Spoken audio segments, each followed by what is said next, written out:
এ এক মানব প্রাচীর,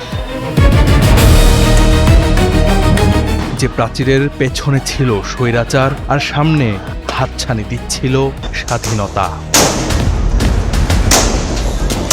15 জুলাই 2024 কোটা বিরোধী আন্দোলন দমাতে ঢাকা বিশ্ববিদ্যালয় সহ দেশের কয়েকটি ক্যাম্পাসে আন্দোলনরত শিক্ষার্থীদের ওপর শাসক দলের ছাত্র সংগঠন ছাত্রলীগের দফায় দফায় হামলায় আহত হন শত শত শিক্ষার্থী। সামাজিক মাধ্যমে ছড়িয়ে পড়া সেই রক্তাক্ত ও ক্ষতবিক্ষত চেহারার ছবিগুলো দেশের মানুষের মনে গভীর ক্ষোভের জন্ম দেয়।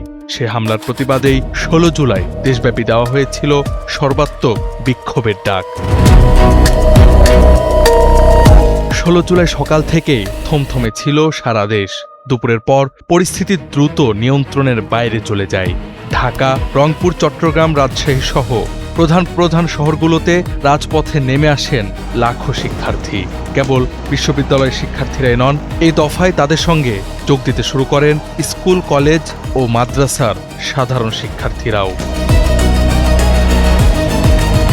ঠিক সবার মতো সবার সাথে রাজপথে এসে দাঁড়িয়েছিলেন রংপুর বেগম রোকেয়া বিশ্ববিদ্যালয়ের মেধাবী শিক্ষার্থী আবু সাঈদ। দুপুর তখন 1:45 চলছিল ধাওয়া পাল্টা ধাওয়া।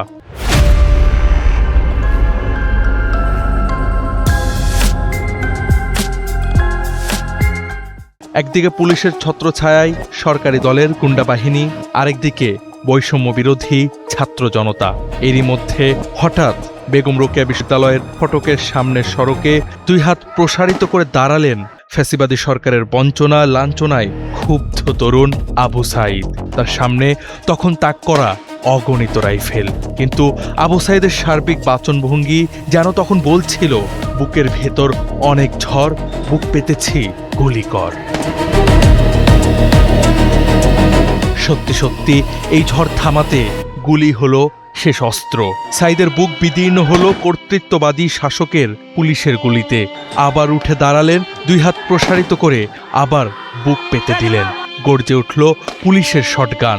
টলমল পায়ে লুটিয়ে পড়লেন সাঈদ। রক্তে ভেজাই তরুণ মাটিতে পড়লেন বটে, কিন্তু হয়ে উঠলেন সাহসের প্রতীক, বীরত্বের অমর গাথা। বুলেটের জোরে বুকের যে ঝড় তারা থামাতে চেয়েছিল, সেই ঝড় আর থামেনি, বরং চক্রবৃদ্ধি হারে বেড়ে এই ঝড় ছড়িয়ে পড়ে বাংলাদেশের আনাচে কানাচে 56,000 বর্গমাইলে।